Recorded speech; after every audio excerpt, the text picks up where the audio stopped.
Hello mga kadiday! So, for today, mag-attend tayo ng chalet mga kadiday. So, dito tayo ngayon sa Tanamera MRT dahil dito dadaan yung free shuttle bus na papunta doon sa NSRCC. So, ayan, kanina pa actually kadiday may dumadaan ng mga bus na pumupunta doon pero hindi nagpipick up ng pasahero.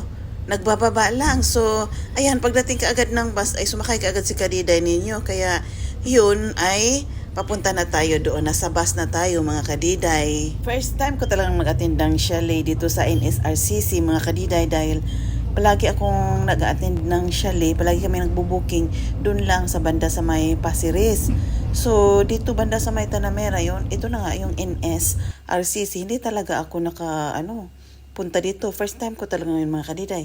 Kaya nung nag-organize yung sa walking group namin, ayun, hindi pa ako umuo mga kadiday. May story pa talaga.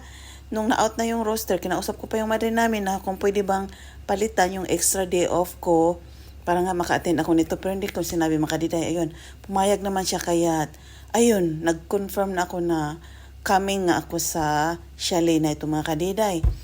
So, ayan, bali 3 days ang booking niya. Yung day 2, yun ang nag-invite siya sa amin. Tapos, kinabukasan yun na ata ang check-out na sila. So, ayan na mga kadiday, dito na tayo sa drop-off point. So, drop-off nga, kaya bababa na tayo mga kadiday. So, ayan na nga, hanapin ko pa yung Bungalow 17 dahil yun yung accommodation namin mga kadiday. So, nandun naman na yung ibang mga kasamahan namin dahil maaga nga silang nagpunta. Yung iba kaninang umaga pa kasi sabi naman kung gusto mong mag-swimming or yung ibang activities, mag-join na ibang activities. So, pwede kayong maaga. So, syempre, galing akong night shift mga kadiday. So, barbecue lang talaga ang aatinan ko. Tapos, sabi naman, kapag barbecue, pwede kang magpunta doon ng 6 to 7 p.m.